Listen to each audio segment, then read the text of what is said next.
What is up, people? I am back with Down the Middle podcast. I'm here with my co-host, Nobody. I've been abandoned. Nomal didn't say where he went. He said something about watching a group of angry conservatives try to beat up a rainbow. But no details, really. So, I'm alone today. It's been a while since we've recorded anything, so I decided to get on tonight because we got some crazy stuff to talk about. Obviously, the G7 summit was just yesterday. Now, the G7 summit is a meeting of the wealthy 7 nations in the world. We got the United States, United Kingdom, Japan, Italy, Canada, France, and Germany.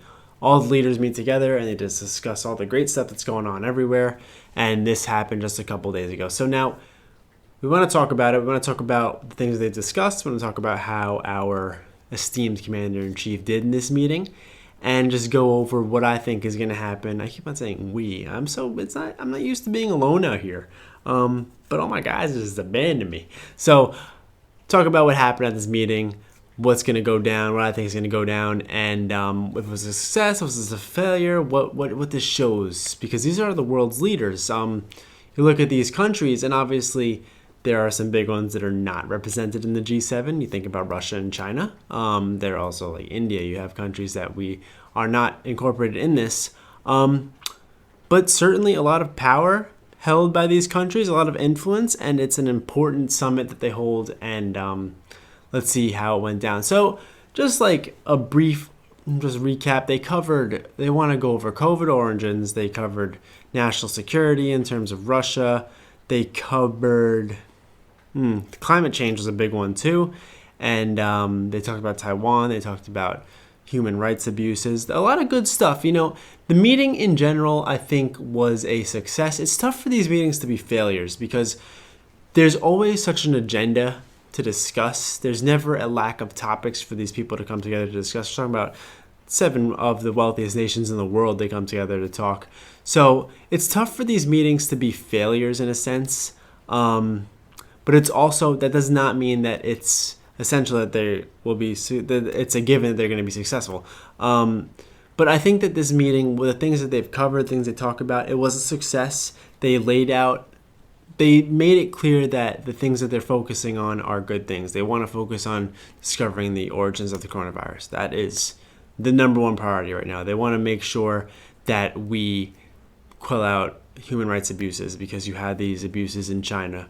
You want to talk about cyber attacks from Russia, ransomware attacks, and climate change is the really kind of like the big one that is very controversial here. Those other ones are very easy to support, but climate change, we go back and forth from both sides of the aisle on how we feel about that. But there are definitely steps that we can take to make our environment safer. I don't think anyone should really argue with that, and that we need to talk about China in that aspect too. So these nations come together, and it's kind of just like we need to come together and make sure that we know China's doing that, Russia's doing that. We got to be aware. We got to make a plan. So how did it go down? We had Joe Biden. I think that he did a decent job. There are always slip-ups with Joe.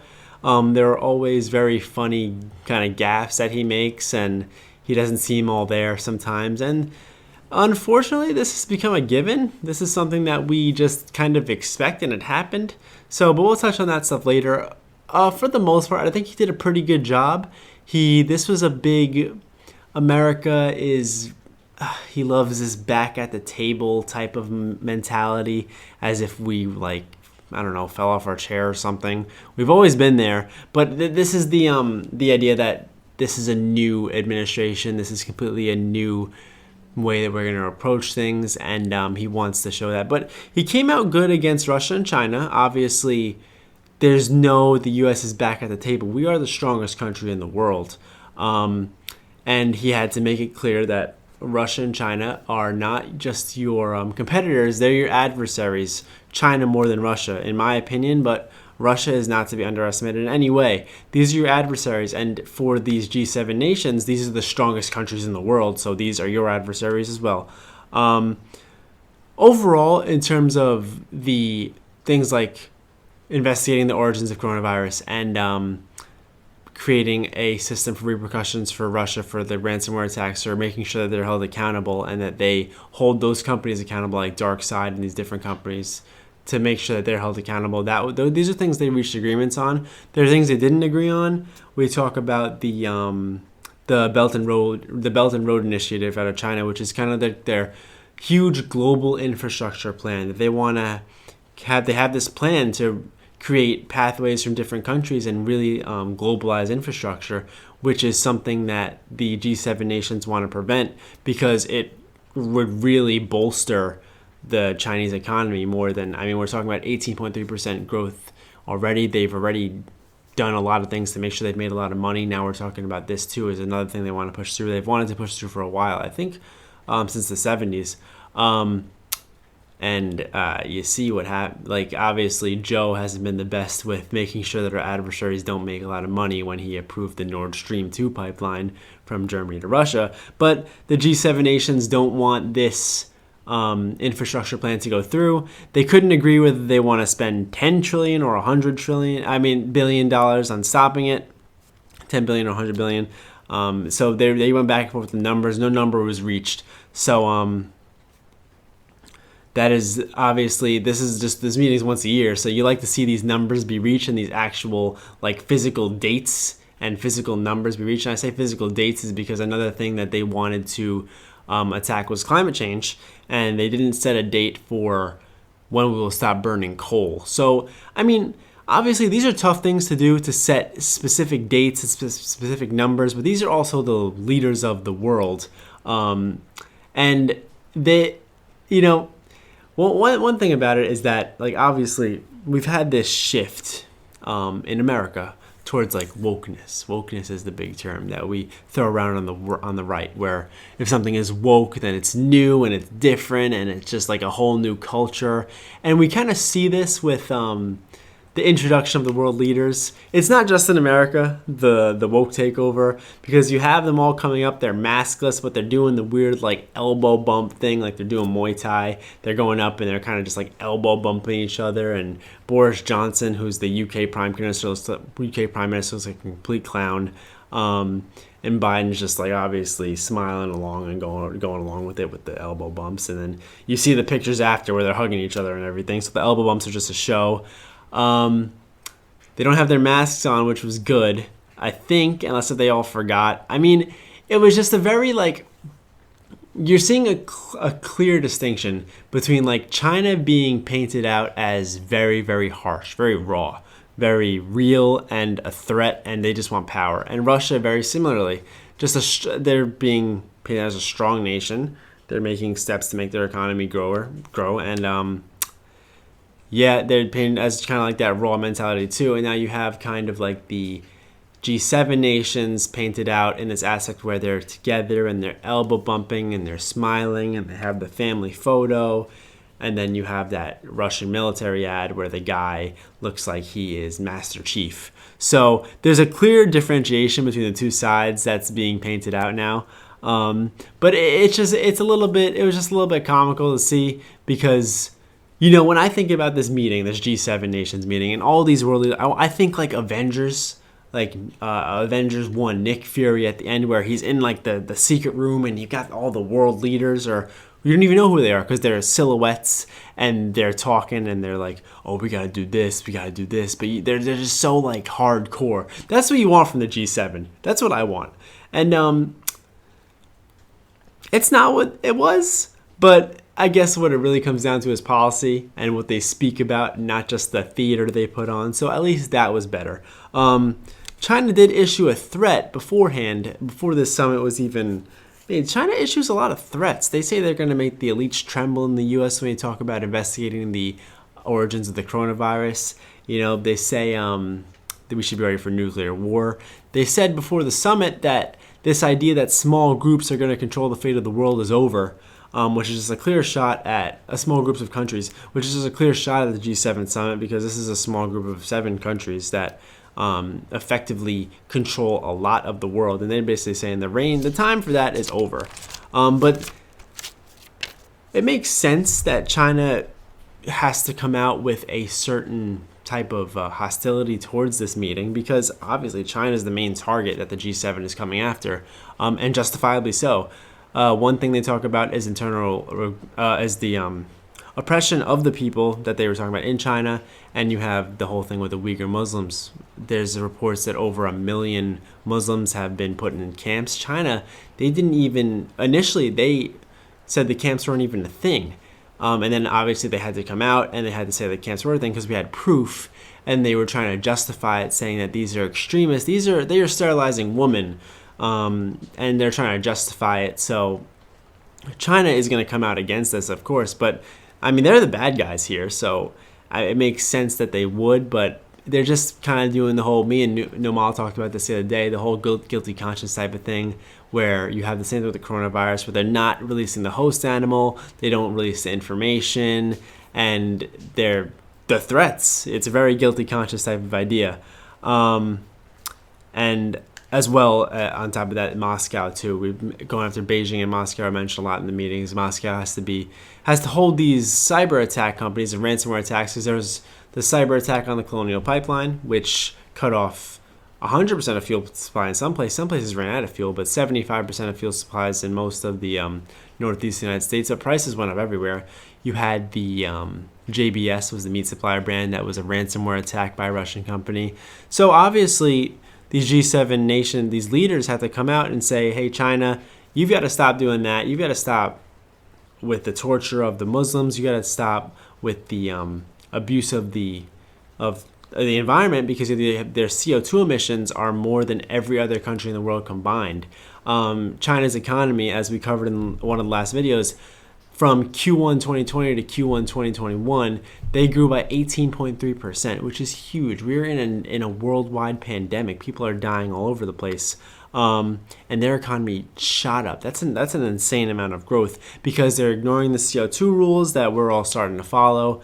They don't really care about the coronavirus restrictions. They just let their economy grow. And so obviously these nations have to step up, because the prospect of China, I mean, you think about like just a few years ago, speaking of China as a world power, I mean, it was laughable, really. But now they say that this is the biggest world event, China kind of emerging as a world power since the Soviet Union's collapse in 1991 was what one of the articles I read about this. That's how they're treating it. So, I mean, it's nice to see that these leaders they know the problems at hand, because I think one thing that we talk about a lot in America, we talk about like police reform, we talk about all different types of crime, and what things, like we talk about scandals and what things are getting the media coverage and what things aren't. And one thing that we hate is when that story that you're just so passionate about and that story that you think deserves the coverage and you don't hear about it at all. At least we know that these leaders, they see Russia's cyber attacks.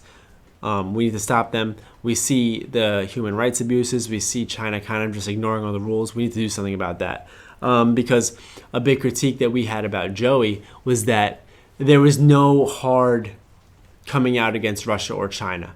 You know, it was kind of just like, even when it came to the Uyghur Muslims being tortured in the concentration camps, it was kind of like he came out and he said that there's just cultural differences, and he was very, very hesitant to just firmly oppose that, which is it's a scary idea. But at least he came out and he said in this meeting that these are the two biggest adversaries, and everyone kind of agreed, and there are steps hopefully to be taken. Now, obviously, these are just discussions. They discuss all these things and they want to see them happen. One thing that we see from weak leaders is that they say a lot of great things, but then when it comes to policy, it falls apart a little bit. So obviously this is all just speculation. They did agree on a minimum global tax of 15%. So this was one thing that Joe Biden was pushing, as he wants to push our American corporate tax rate higher than it's ever been before, which obviously would move jobs out. Always happens. Corporations move to where they can have a less tax rate in other countries.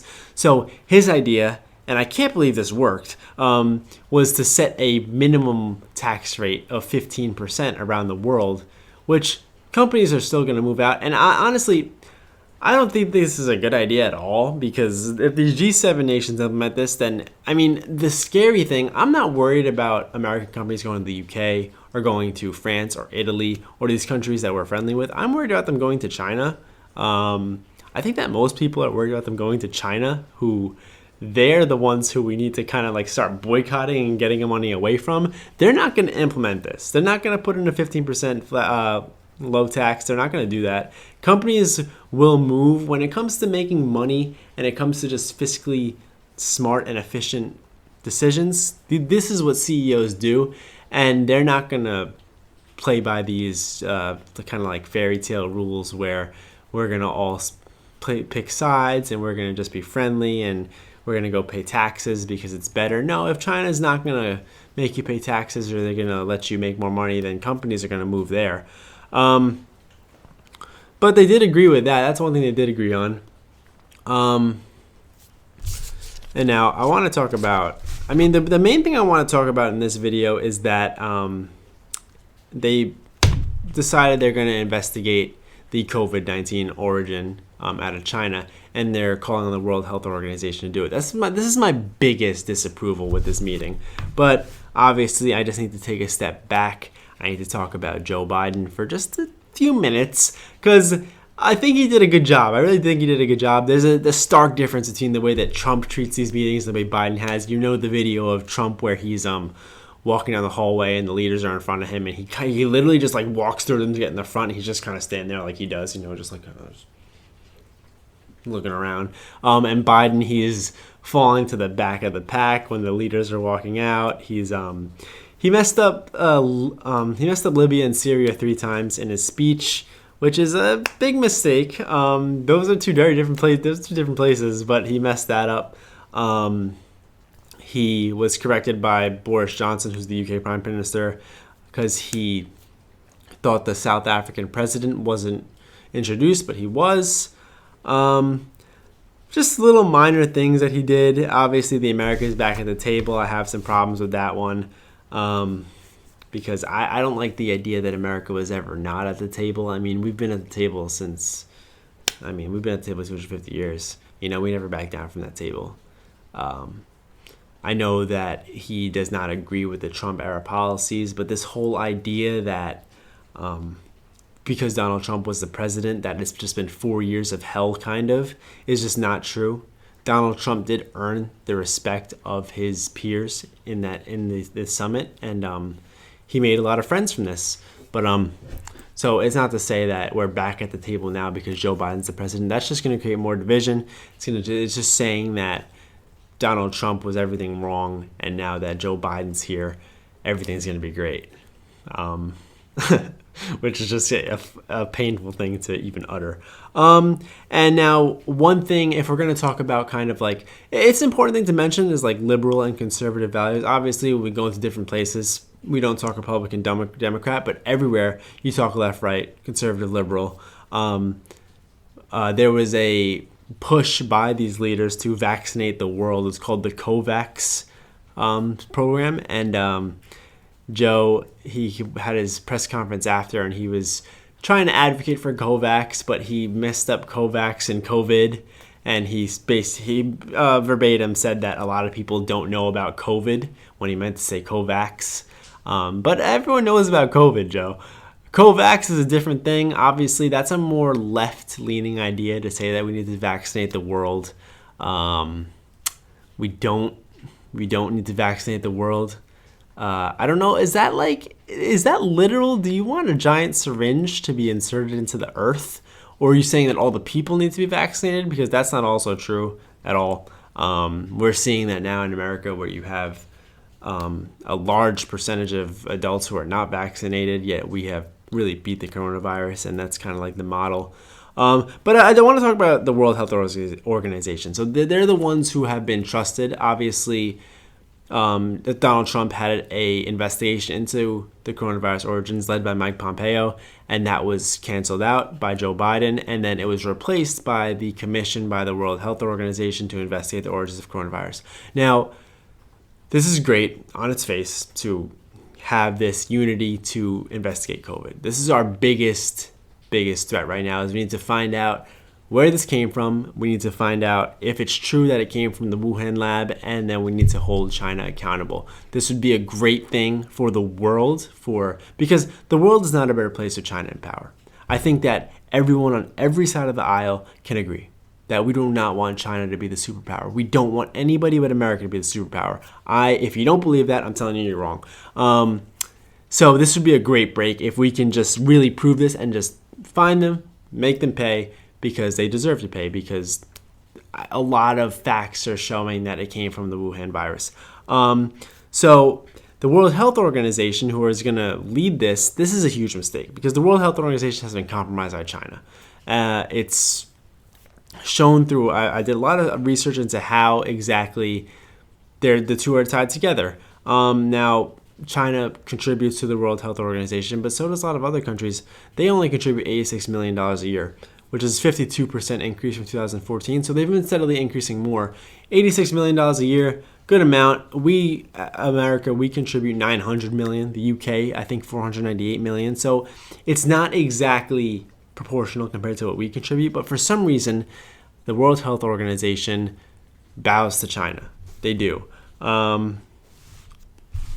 have some information that when coronavirus first came out, they were the president of the World Health Organization. He would just kind of recite the stuff that Xi Jinping was saying about the coronavirus, which, I mean, kind of makes sense, because obviously coronavirus started in China, so you think that they would know the most about it. But he also was ignoring the Taiwanese president, who was coming out and saying this stuff as early as December 2019. He was warning the WHO. Can I just call them WHO? Are you okay with that instead of saying World Health Organization? Because, I mean, or is that going to confuse you? I'm going to do WHO, okay? I'm going to do WHO from now on. I don't mean WHO like an owl. I mean WHO like World Health Organization. So the Taiwanese president was warning WHO about, that's weird though. I'm going to do World Health Organization, all right? He was warning them about the transmission of the coronavirus in December 2019, yet that's the CECC, which is their disease control. And they ignored the Taiwanese. Obviously, China, Taiwan, huge conflict. Now, they ignored Taiwan about a lot of stuff because they're favoring China. January 22nd, under that kind of tutelage and the listening to China, they said there's no need for a public health emergency. We're even talking about they advised against travel bans at that point, January and February, which obviously is a horrible decision. Donald Trump was called a xenophobe in light of that for wanting to limit travel from China. Travel bans are great. This is the World Health Organization. Like we say with Fauci, like we say with Biden, these are the people who are trusted to make these decisions, who are held at that higher standard. You want them to be better. I know that there's a sensibility to saying, well, it was the beginning of something we don't know about, so you have to kind of cut them some slack. But these are the people who you say, no, you don't have to cut them slack. You don't. It was not until March 11th that the World Health Organization declared it a worldwide pandemic, even though it had spread globally by then. I think that at that point, that was before we started locking down, but we had cases all over the place. Maybe some places had started to lock down. I don't think that lockdowns or masks, that was before. That was the end of March, if I'm not mistaken. I might be mistaken. But they praised the Chinese response, the World Health Organization did. They said that China was really leading the way in terms of non-pharmaceutical methods that they were using, that China was doing a great job, and that the transparency that China was also putting out was, it was amazing. They said that the Chinese are doing a great job at everything. Meanwhile, as we know, the Chinese stopped reporting deaths. They were reporting 20,000 cases a day, 4,000 deaths a day, and then they just flatlined. They did not beat the virus like that. They lied about a lot of things. The Wuhan death count just rose by 50% in like a day. They finally reported that. But the World Health Organization praised China for their non-pharmaceutical responses. They don't care if their people die. I mean, one thing that is interesting about China that is worthy to note, it's very easy to beat a deadly virus when you don't care if your people die. Like, if you're calling the shots on what it means to beat the virus, in America, we say we beat the virus when people aren't dying anymore. We can reopen, go back to normal life. That's beating the virus. That's a completely different definition than saying, let's just make as much money as possible. It's like when we had Ian on, he was talking about artificial intelligence and how artificial intelligence, if you give it the goal, then it will achieve the goal by any means necessary if you don't set restrictions. So obviously, when it comes to economic growth in America, our restrictions that we set are, let's just make sure everyone's safe. In China, it's that economic growth by all means necessary. They don't care if people die. They don't care. It's just controlled by the state. You can just hold people at gunpoint. You can human rights abuses. You have CO2 emissions abuses. All these things that just go against what the world has set as norm, and they do not care at all. But the World Health Organization, they praise them for this.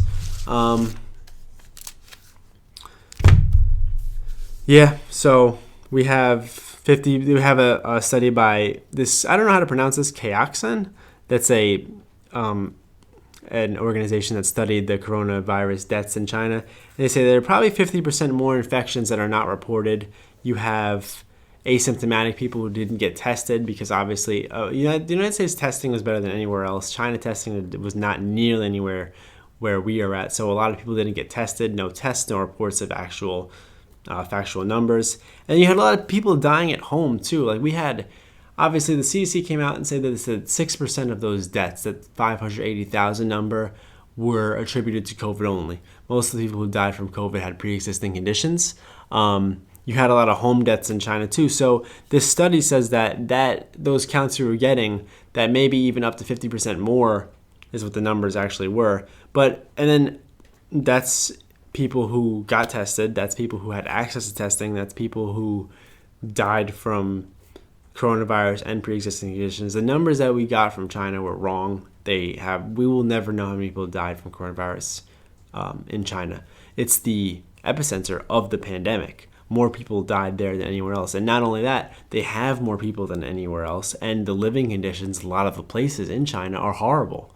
So there was a study, there was something about them having the RNA sequencing of the virus a lot earlier than we did. But I don't think that they developed any type of vaccine, or I don't think that they would spend their money on that to try to save the people. I got a mosquito out here. I got one guest out here. I got a mosquito. But obviously Trump had canceled the payments to the World Health Organization because he said that they were too close to China. They were China-centric. And I mean, he was right.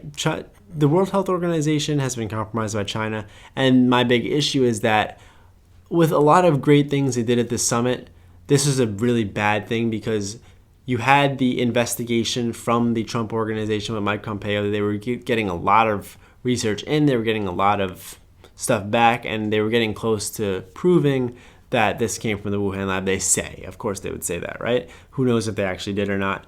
But I think that they could have done a lot better job than getting this organization, which is so controversial when it comes to China, to do this. We don't need the World Health Organization to do this. We just need, if you look at the stats and you look at all the stuff that's coming out, you don't really need this type of organization to do this. You can just get some scientists together and get some researchers and journalists together and put together a committee of your best and have them do it. China is literally threatening us on every single count when we try to investigate this. So that kind of says something too. But overall, I don't think that's a good idea at all. I think that the summit was a success in general. Like I said before, these things are kind of made to be successful. They need to be successful. I think Joe did a pretty good job. I think that he had an important role of, if we're going to go with the whole anti-Trump thing, then he had an important role of showing that he's not Donald Trump. And if that was his goal, he did an amazing job at that.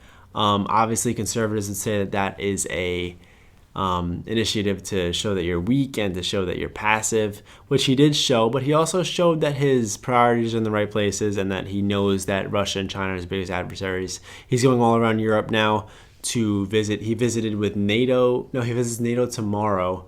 I think he visited the EU today, and he's got Putin on Wednesday. Biden versus Putin 1.0. That's going to be great.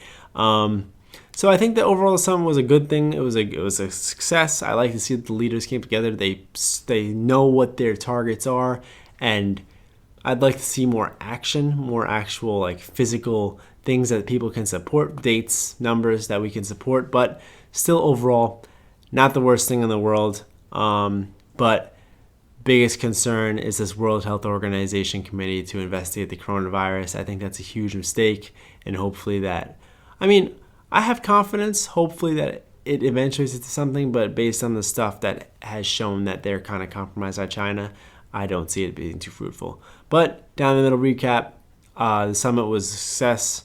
Joe Biden did not do that bad, which is saying a lot for him. But he was going there to show that he's not Donald Trump. Then Rotten Tomatoes score 100% because he did that. If you think that's a good thing, good. If you think it's a bad thing, no gusta. But yeah, so overall, that's just about it. Well, we're gonna come back on Wednesday night. We're gonna talk about that Putin-Biden meeting. We're gonna talk about the NATO meeting, and we got a lot of videos on deck for you guys. So stay tuned. We will catch you guys. I'm keep on saying we. I'm alone. I'll catch you soon. Nomal, anything else to say? Ian, can't. Dad, nothing. All right, they're silent. So we'll catch you guys. I'll catch you guys later. All right, down the middle. Peace out.